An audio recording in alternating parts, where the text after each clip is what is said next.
the cloud. Cool. What's up, everybody? What's up, Lacey and Garrett? And Jacob. What's up? So yeah, welcome to our first. We're gonna judge you on it. I'm just saying. All right. Oh, Jacob, can you hear us? Okay. Jacob. I can hear you. Can you hear me? Yeah, we can hear you. Oh, hey, what's up? Very cool. Well, sweet. This is awesome. Like, we have midweeks on campus. Like, we may not have tons of people, but we have to think about a year ago, we were meeting in Fairfield East and we were getting locked out every week. We were getting it was just such a question mark. And now we have consistent, not only midweeks on campus, we have consistent church Sunday churches on campus. So I'm fired up. But let's start with some good news. Does anybody have good news? Other than the fact that you're here? Praise God. Yeah. I have some good news. Okay. What's your good news, Lace? We started studying the Bible with 2 new girls the past 2 weeks. So yeah, so it's been pretty cool. And they both seem interested and they genuinely want to know about the Bible. Yeah. And I feel like I think I'm always scared the first study because I'm like, oh, what should I leave out? Or am I being truthful? But then I feel like these times I've just been okay, this is what's on the table, and they've been genuinely interested. So yeah. That's awesome. Come on, girls studying. Thank you. Other good news? I have good news from the sky, Go for it. from wherever I'm coming from, and you're all. Where's the sound coming from in your room? Your sound's kind of coming from the middle Above. somewhere up there. Yeah, above us. I am above. Yeah. All right. Anyways, I had some good news. So we got kind of a establishment of a work in progress of what the community Bible talk or small group will be. So it'll be Thursdays, 7:30. Might be every other Thursday. We're gonna find out tomorrow. I'm gonna meet up with Hobson's. They're gonna be hosting, and Pearl is gonna be providing snacks and stuff like that. So they're being really hospitable, which is really good. I'm excited about that. And one of my coworkers has expressed some interest in coming out to that. So that was always it's always a positive to get positive feedback. So I'm excited about that. And I'd say he and I get along really well. He's a cool guy. He's in a band. His name's Seth. He's 6'3", 200 and some pounds. He's a huge dude. Man, he's just this bank teller. That's just it's just so unfitting. And so Yeah. Not that bank tellers have to fit a certain profile, but yeah, it's just cool to. I'm super glad that he started working there because I was getting super bored at work, so he helps pass the day by. But yeah, that's my good news. There you go. We'll all clap for that. That's exciting though. I'm excited to meet this bouncer of a bank teller that you described. So yes. yeah. Any other good news? I'll pretend like there are more people here so that Garrett has good news. Garrett, what's your good news? You're here, and your sister's come to Bible talk the past 2 weeks. Yeah. That's good news. Come on, Garrett, good news.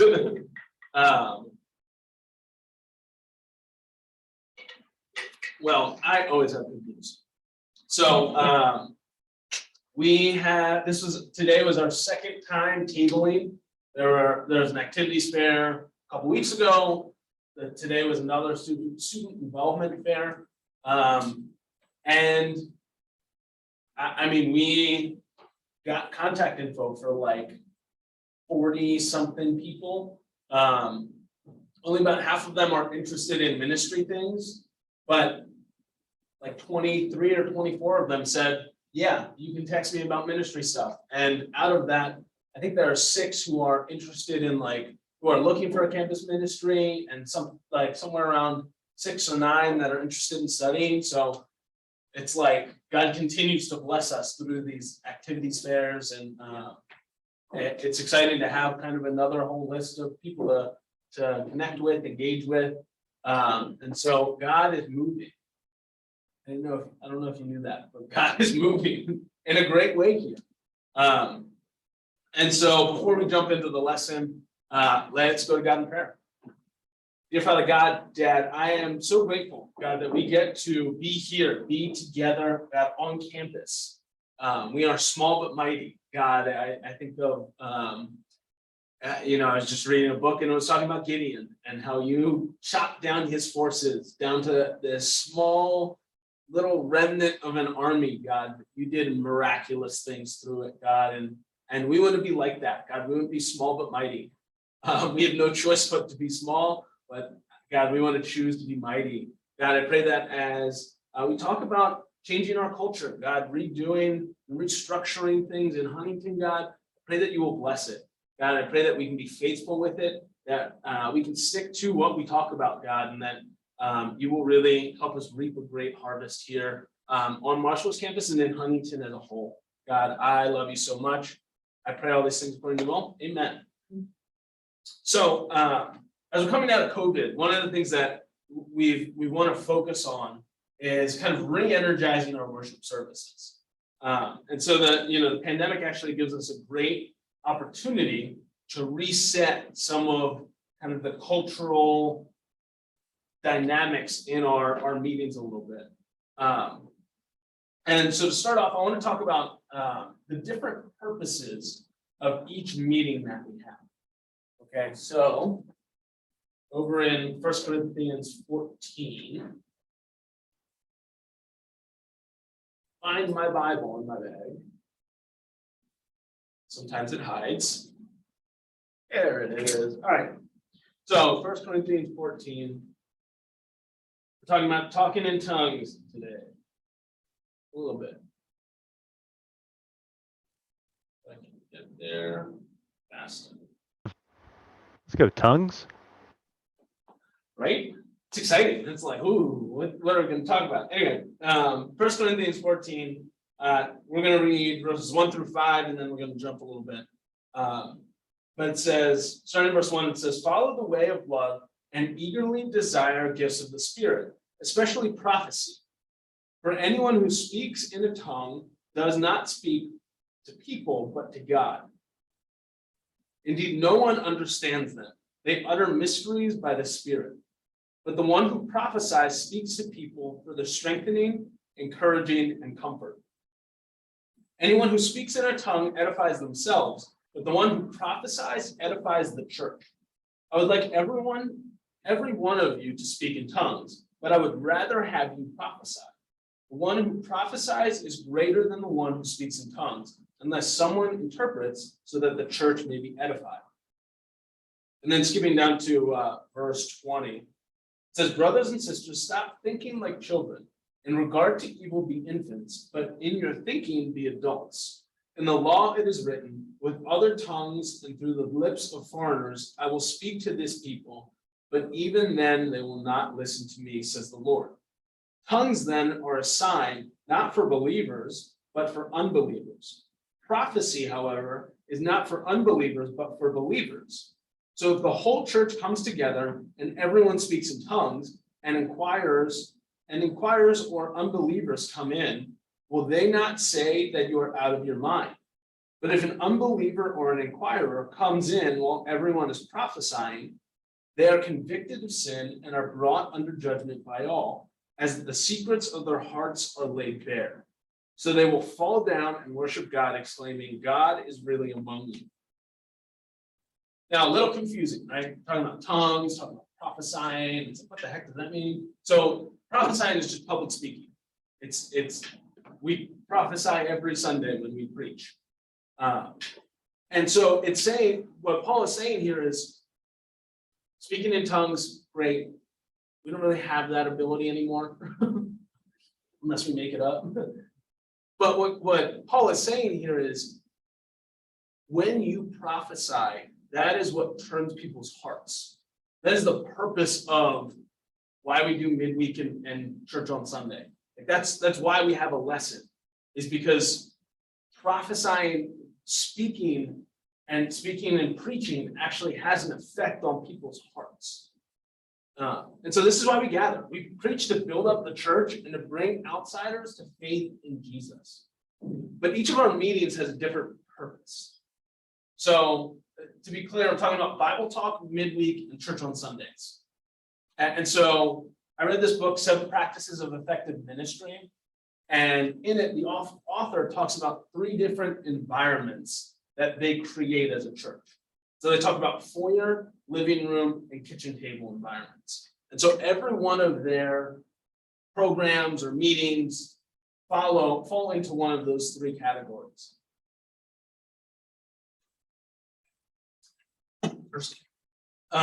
And so the foyer environment is just a, hey, Ashley, what's your good news? Ashley's here.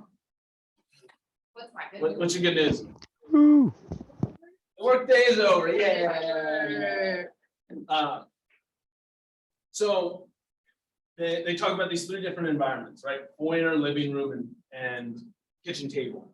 And so a foyer environment is, if you think about like somebody hosting a party, the foyer is where everybody gets met, right? Everybody's welcomed in. And so the foyer environment is just for meeting people. The goal is that everyone leaves that event feeling welcome.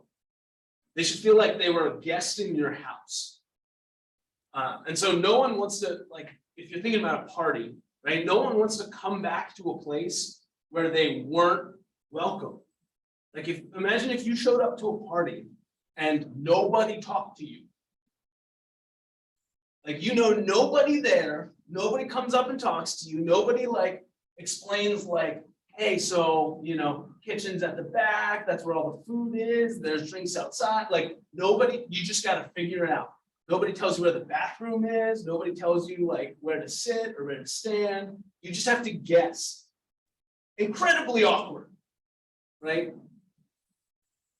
And so we want to make sure that when people show up to our events, they don't feel like this. And so for us, this is the purpose of Bible Talks. Bible Talks is that foyer environment where all you're doing is just trying to make people feel welcome. Just get to know people a little bit, make people feel like they're guests in our group. And so the goal is to connect with everyone who visits with us. No one should leave Bible Talk without being talked to and without someone getting their phone number.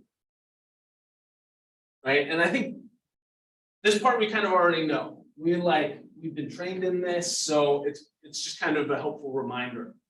I think the other 2 environments are where we kind of have to focus a little bit more. So the living room environment, you think about a living room, it's kind of like the small talk, like it's where you can actually like connect with people a little bit more. And so it's for driving past just, how are you doing? How's the weather? Where are you from? And like it's for driving deeper. It's where you're able to get to know people and you're able to build depth. It's where you're actually able to discuss and debate important ideas and create a connection that goes beyond surface level facts. Right? We all have those people who it's like, you've been friends with them for like 6 years and you're like, oh, what do you know about them? You're like, I know their dad's name is Dan, and I know they drive a car, like, very surface level things, right? And so the goal of the living room environments is to drive deeper, get past those little like, oh, I know things about you. And so for us, this is the purpose of Sunday services. It's to be inspired and convicted so that we can grow as a community. And so that the lesson on Sunday is meant to give you something deep to talk about. Like it's not just like like somebody really likes to talk, because that's what it can feel like, right? You show up, you're like, all right, I just, it's like watching like stand up live, but it's not funny. Dang, that's a slight towards Rich or yourself. Well, listen, hold on. I'm getting to that. All right, Rich comes up later in this. But it's the living room environment is a place where we can grow. I think we're great at kind of that surface level as a region here in Huntington. I think we're great at that surface level.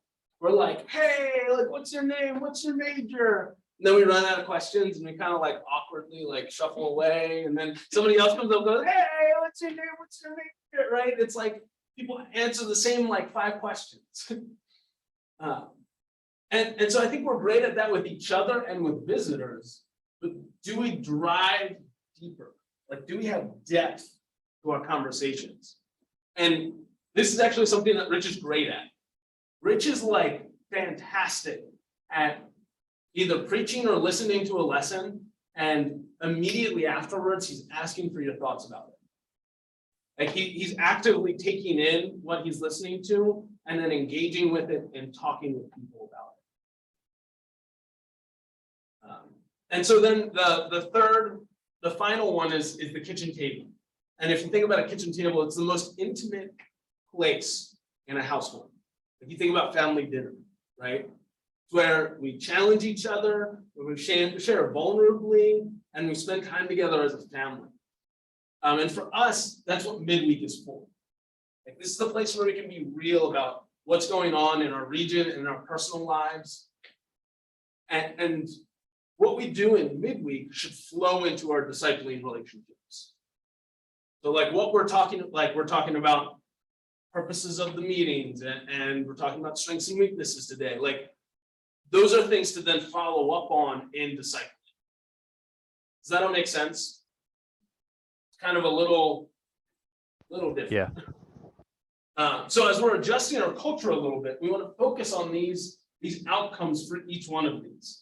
And so we want to connect, engage, and challenge.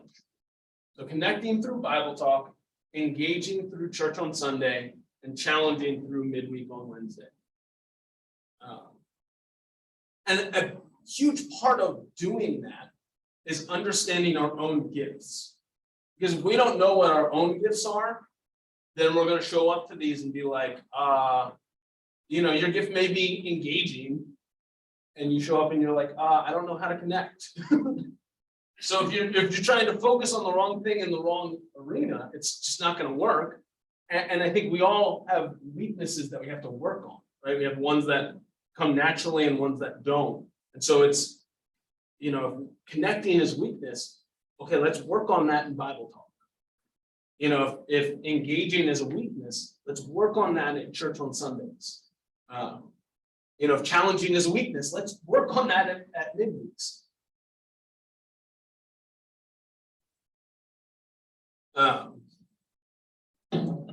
And so, a big part of this is knowing our own gifts, how God has knit us together, what gifts he's given us. Over in 1 Corinthians 12, we've all read this one. Starting in verse 12, it says, just as the body, though one, has many parts, but all its many parts form one body, so it is with Christ. For we were all baptized by one Spirit so as to form one body, whether Jew or Gentile, slave or free, and we were all given the one Spirit to drink. Even so, the body is not made up of one part, but many. Now, if the foot should say, because I am not a hand, I do not belong to the body, it would not for that reason stop being part of the body. And if the ear should say, because I am not an eye, I do not belong to the body, it would not for that reason stop being part of the body. If the whole body were an eye, where would the sense of hearing be? The whole body were an ear, where would the sense of smell be? But in fact, God has placed the parts of the body, every one of them, just as he wanted them to be. If they were all one part, where would the body be?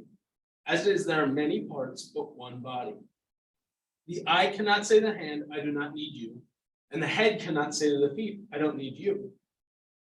On the contrary, those parts of the body that seem to be weaker are indispensable.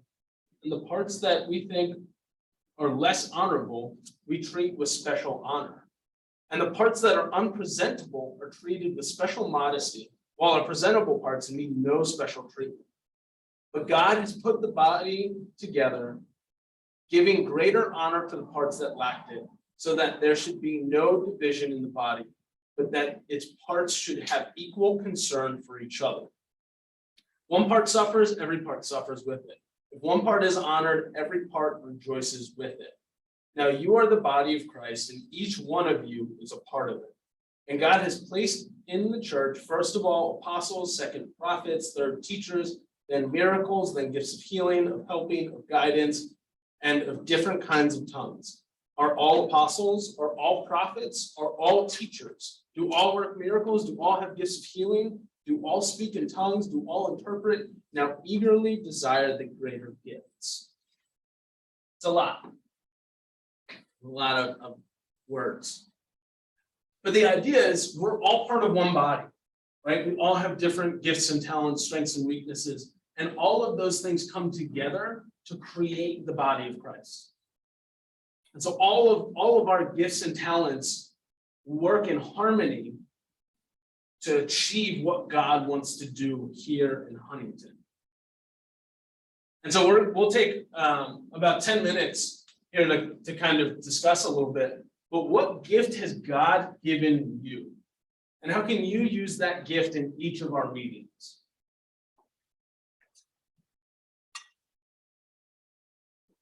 I'll let you guys think as I. What were the three? Engage, connect. Yeah, connect, engage, you- and challenge. Are we choosing Okay. one of them? You don't have to choose one of them, but I think within those things, like I think those three help give arenas to use your gifts. So I don't think the gift is like, oh, I'm really good at connecting. I think it's like, oh, I'm really personable, and that works well in connecting with, like, in the connect arena. So connect, engage, challenge. Connect, engage, challenge, yes. Connecting's the Bible talk. Bible talk, yeah. I'm good at talking to strangers. Or good at talking to strangers. You are great talking to strangers. You're a connector. Yeah. Connect. Where did engage fall? What Where did engage fall? Like, where does is that kind church on Sunday? meeting? Oh, engaging, connecting. Yeah, I'm pretty good at connecting. I think I'm like, my strength is like on one side is probably engage, and then honestly the opposite might be. It might be connecting. I feel like it's just a tie for connecting and challenging.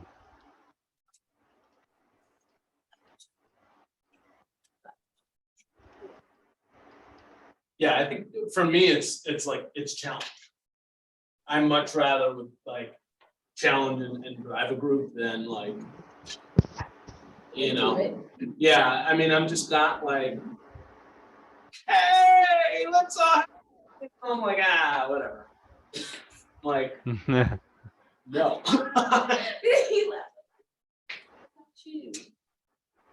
Yeah, I'm a very personable. I like to get to know people kind of thing, and then when it comes to, I think like finding that I really value finding that commonality between me and somebody else, and then I feel like challenging them might jeopardize that. I guess that's why I find myself not doing that.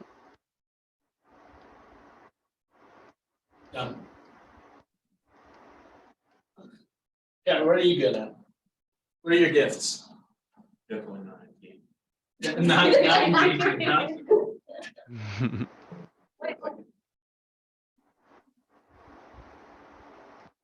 Engage and challenge. So engage is more like, engage is just a bigger group. So if you think of like, engage is like discussing, debating, challenging is like, hey, you suck at this and you need to work on that. In a nicer way. Yeah.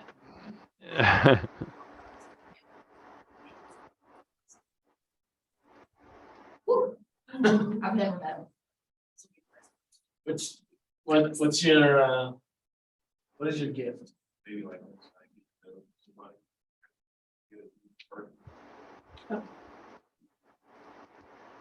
Yeah. I feel like that's kind of like engaging. Like connecting is like making a good first impression. I think engaging is a little bit like, it's more like getting to know people, asking like deeper questions. Maybe engaged. Yeah, no, I'm kidding. Yeah. But I think the reality is like all three of these, like we have, each of them will have different things that we need to grow in and overcome. But I think I think the goal of this is that when you're at Bible talk, it's like, okay, I'm trying to connect with you. Like, you know, show up to Bible talk, the lesson sucks, you're like, God, why did Trump come up with this? This is the dumbest thing, this is the dumbest Bible study I've ever heard. All right, well, that's not the point. Like, the point is to connect with people and cool, rip on it. Be like, you go up to the visitor and you're like, man, that was the worst Bible talk I've ever heard. And then like church on Sunday, it's not just like, hey, we're here to hang out, or like, wow, worship was great. Like the focus of it is the lesson. It's to guide and direct the community and to then engage with people in that, right? And then midweek, like the goal of midweek is like, we're going that way. Let's go. You know, it's not like, hey, woo, let's hang out. Like, does that make sense? Yeah. Yeah. Jacob, yeah. He's on Yeah. the way up. Yeah, I guess. Cool. And so what like specific gifts? Because we kind of each area, but like what specific gifts do you feel like, oh, I am in the top 5% of people in this area?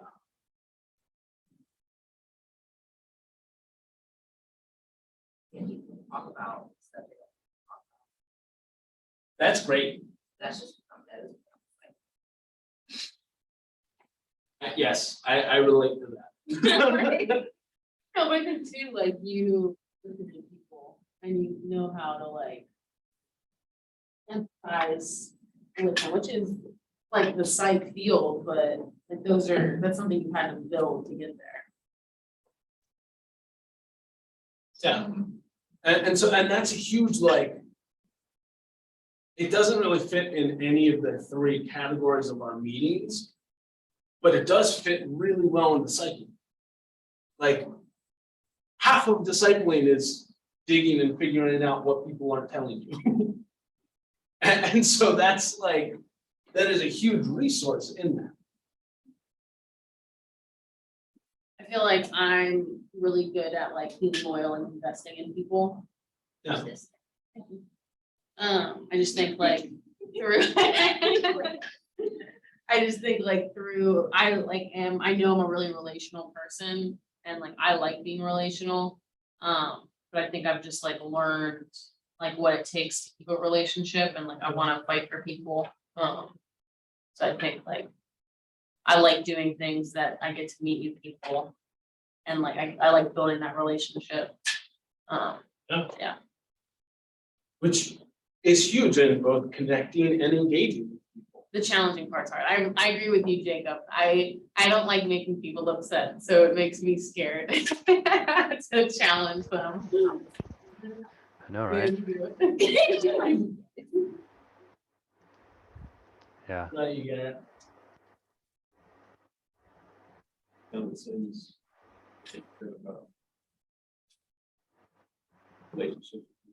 Yeah. Yeah. It's like hard when it comes to like doing stuff. Like most people don't talk about it. You know, like people are like, "Two things to talk about this politics." Yeah. That's the thing. Yep. I can't talk about politics or because I can't watch this. Yeah. It's We'll text it to Landon. So like he goes on. my mother. She called Harry Potter demonology and blew away the Harry Potter book. She's Wow. I think, exactly. She used my other. I think too, there's like a lot of like gifts like outside of even, well, I guess it's still relational, but like I think of like, shout out Chelsea. I think Chelsea is like really good at like giving gifts and stuff. So I feel like being a gift giver, or being hospitable. Yeah, they're super hospitable. Like I feel like those are spiritual gifts that some people just come. I was up in Pittsburgh and like one of my weekend, and she like goes in the bathroom and she with me and she tells me, she's like, I hate hosting. This is not my spiritual gift. Like it's just so draining for her. Where for other people, like they are so much more able to give up their resources and stuff like that.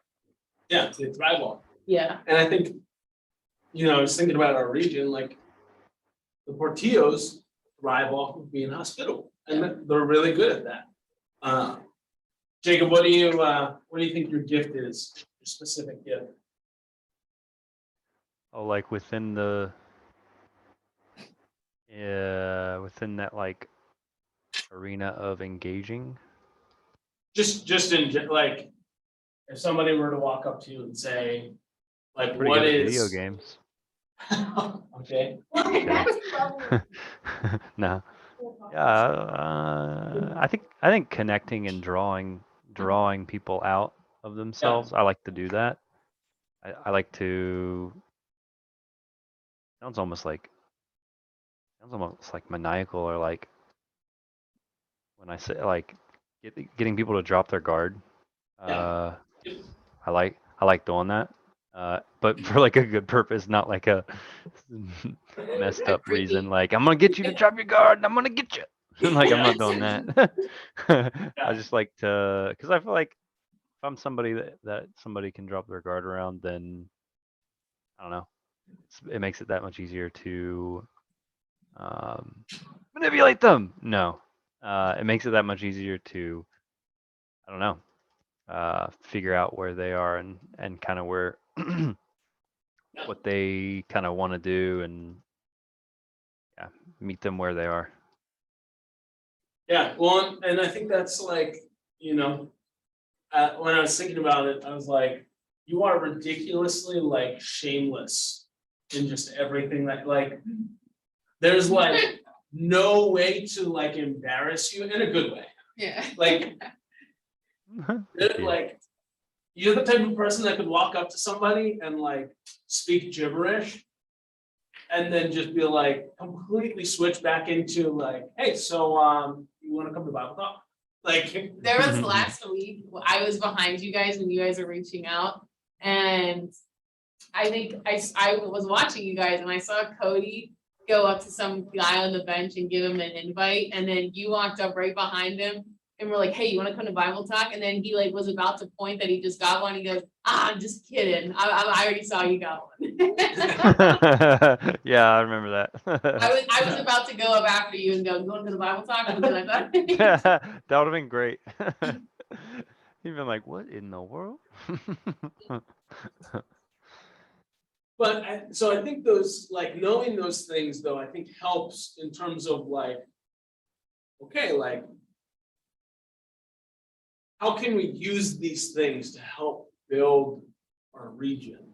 Like, okay, Jacob, maybe it's pairing with somebody who's a little bit less eager in sharing their faith, somebody who's a little bit more timid, and pairing with them and help, like, showing them, hey, this is how I do it. This is how I overcome that.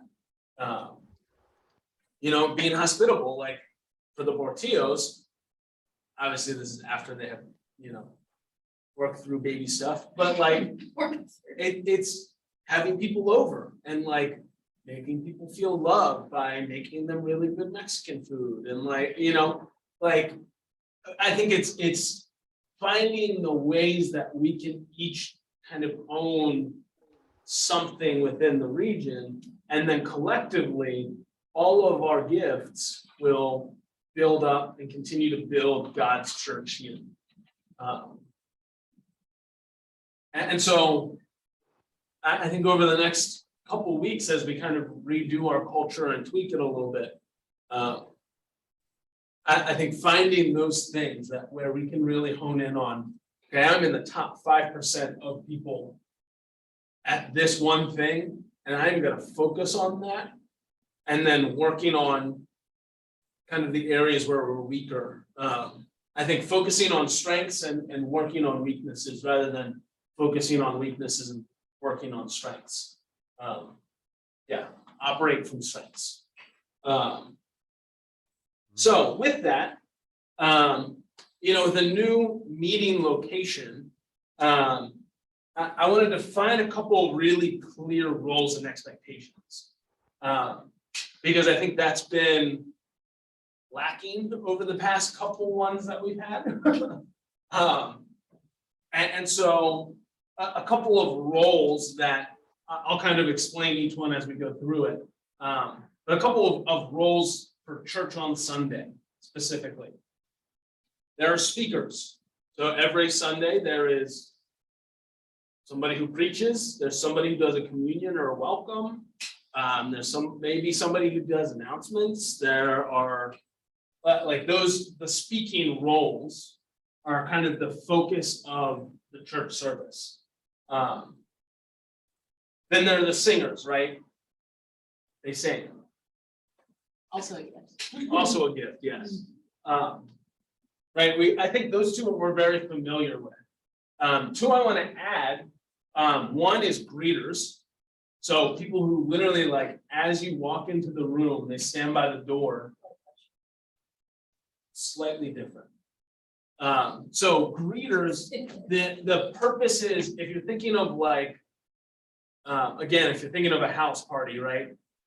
The greeter, the goal is somebody comes in and the greeter explains the layout of the house, right? Hey, welcome to the house. Food is in the kitchen in the back. Bathroom is the second door on the left. Feel free to grab a seat anywhere. Make sure you take your shoes off. There are games down in the basement. There's coolers out back with drinks. That, but with a church service. So, hey, welcome to church on Sunday. If you scan, I'm going to have a sheet that has our order of service. And so, hey, welcome to church. My name is Sean. Like I just wanted to make sure that you felt welcome. Like, what's your name? Here's a QR code. If you scan that, you'll actually see every song that we're gonna do, every who's speaking, what role they have in speaking. There's the announcements all printed up right there, so you can have access to them. Like having all of that. Hey, when we'll do communion, and someone will pass a basket around with communion cups in it. And then at the end, we'll pass another basket for all the trash, like explaining kind of the dynamics and kind of the layout of the service. And then the second one would be the ushers. And so that's like the ushers are the ones who pass the baskets. Hey, here's communion, here's, cleaning up the trash. Just making sure that like it's not me throwing communion cups at people anymore. Because I'll be honest, half of you can't catch, and the other half of the times I can't throw. So it's like, But I think that then gives a little bit more structure to kind of how we do church on Sunday. And so a couple other things, everyone should be at church by 10 a.m. Like, Whoa. just, church starts at 10:30, yes. Whoa. Church starts at 10:30, but here's the thing is that, ideally greeters and ushers won't be assigned, so it'll just be, In Huntington? yes, yeah, this is in Huntington. But ideally, like greeters and ushers is something like you see the need and you fill it. But ideally, we have two of each. And so if we have speakers, right, we have somebody doing a less preaching, somebody doing communion, we have probably 2 or 3 singers, we have 2 greeters, 2 ushers, we're at 9, we're a region of like 12. So this means that most Sundays, almost everyone will be involved, especially if people are out of town. Then everybody will be involved. In fact, we may not have enough people to fill all those roles. But I want to build this into our culture, that we're there at 10 o'clock, ready to serve, right? Ready to, because there's nothing worse than somebody showing up at 10:15 and it's me with a laptop and I'm trying to figure out my slides for Sunday. And I'm like, oh, there's nobody else here to talk to that person. Like, it's just awkward and weird. Midweeks are a little different. Midweeks show up at 7. Show up at 6:55. You get a pass. You didn't know. But like, midweeks, it's more of just us and it's not, but like church on Sunday, like visitors will be there. And so the goal is, let's all be there. Let's actually like get the energy flowing. My goal is to have music going every Sunday. So at 10 o'clock, there's going to be music playing. There's going to be like, the idea is let's get some energy going at 10 o'clock so that when we hit 10:30, it's like rockets. We want to be screaming at church service on Sundays. So another thing is that, so with that, we have access to the room at 9:30. And this is Dallas. Yes, this is 154 Smith Hall. We bring food. Good question. I haven't was figured gonna say, I it out. haven't sure. I think you can. That'd be fun. I think you can. To hang So out. yeah, so we'll figure that one out. But we have access to the room at 9:30, and so for singers and speakers, Because I can that way. Go down. and to the hall. yeah, I haven't figured that out yet. So- Sometimes those doors lock at a certain time, and then it's like they lock at a certain time, and then the upstairs ones. just- Yeah. So the facilities manager said that IT will unlock the building. If it is locked at 9:30, all we have to do is call campus police. They'll come let us in. Sorry. But so we have access to the room at 9:30, and so for speakers and singers, the goal is 9:30. So that we know we can make sure that everybody has their slides all done, that everybody knows where to be and who's going when and all of that stuff. And the song leaders can practice singing together. So we'll do a pre-service meeting at 10:15, and we'll have all the songs and slides picked out and uploaded Saturday night. So I just sent a folder for a Google Drive folder into the Slack. It has all of every date for the rest of the semester on there. So in each folder, we'll put the songs that we're gonna do. We're gonna put, if people have slides, we'll throw them in there. I'll put them all into like slides and format it so that Sunday morning, all we have to do is fire up the PowerPoint. And then in terms of speaking, I put like Hobson's do the welcome or communion. Hobson's preacher, whatever. When I put couples on there, couples on the speaking list for welcome and communion, both of you don't have to do it. If it's like the Hobsons, Hop can do it, Pearl can do it, they can do it together. I don't really care. For preaching, I would actually prefer that you do it together.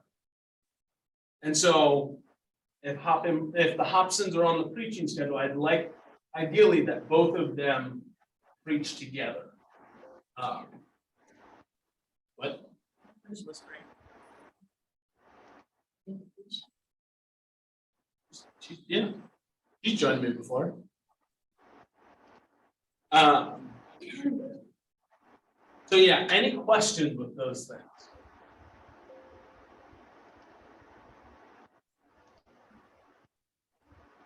Cool.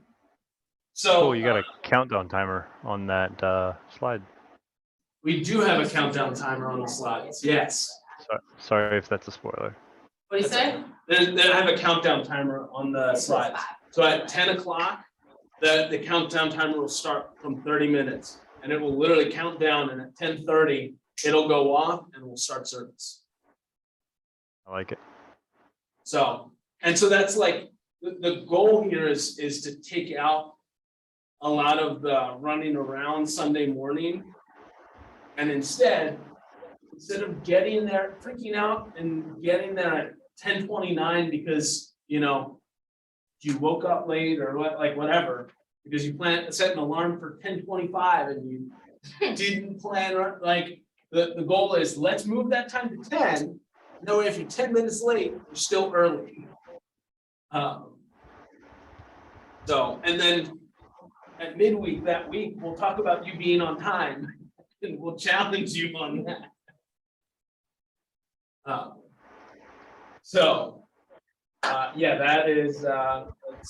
kind of all I got.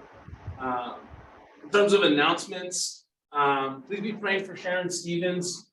Her surgery went well. She's recovering. She just had cancer cut out. So she is recovering, doing well, but continued prayers for her recovery. Also for Chelsea and baby Junie. They are, Juniper. I don't know when they're coming home from the hospital, but they're still in the hospital. So praying that for their continued health and that everything checks out and they're able to get home soon. This Sunday we'll be in Charleston for service. So we'll be there at 10:30, be there to square. If you need a ride, talk to me, give you a ride. Midweek next week will be at the same time, same place, right here. Smith Hall, 416, 7 o'clock Wednesday. Also be there, be square. The flag football tournament is coming up, so that's September 17th up in Cincinnati. I believe the first game, I think we have to be up there by 10 o'clock. And so that would mean leaving here probably around 7:30 or so. Really, I'm just talking to Garrett. We're the only two that are. Oh no, sad. That's a bummer. Well, anyway, flag football tournament. If you want to go and cheer us on, let me know. Croctoberfest is coming up. Our fall festival. It is October 9th. It's Charleston service, but we're doing all sorts of fun stuff. We're having like a crock pot cook-off. Hence Croctoberfest, You cook anything in a crock pot. Yeah. What about my Instant Pot? That's a question for somebody that's above my pay grade. So maybe, I don't know. Ask Mandy. I'll wipe the floor with you guys. Yeah. Other things, we have that end of October, the campus retreat is coming up. So it's October 28th through the 30th. It's going to be awesome. It's up in Dayton. The cost is around $110.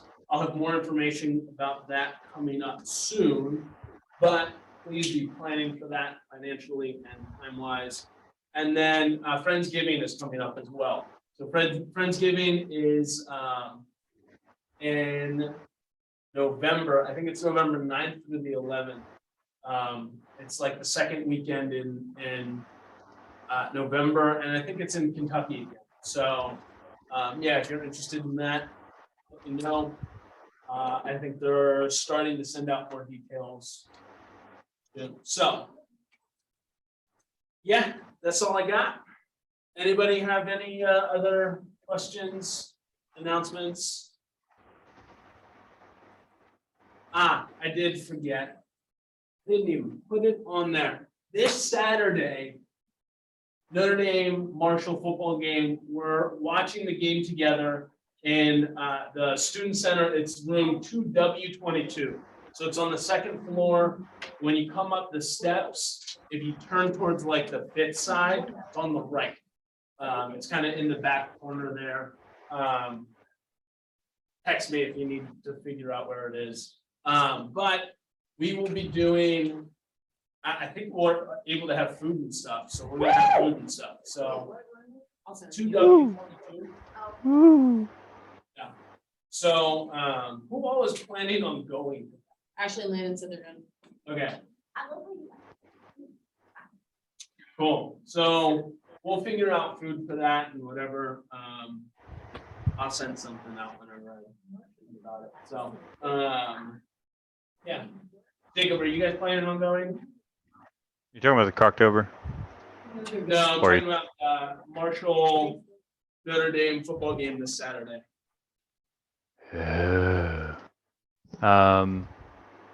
I don't know. I didn't plan on it.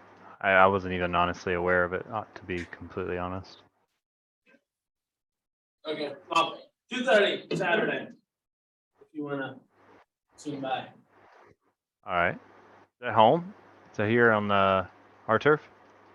No, it's at Notre Dame, but we're doing a watch party in the student center. So Yeah. yeah. Okay. That's honestly more my speed, anyways. Yeah. Yeah, I Not don't more watch of a- football either, Jacob, so you can join the people that aren't watching the Yeah. football game and just hanging out. Yeah. Yeah, I thought you meant like actually traveling and stuff like that. I was like, nah, I don't think I'm gonna do that. Yeah. Yeah, we're not driving to Notre Dame to go watch this football game in person. Okay, good. Well, cool. All right, that's all I got. So thanks for coming to midweek. We got done 4 minutes early. Okay. Woo. Sweet. From what? I was gonna make this 25. Wow, was it like a school noon? That's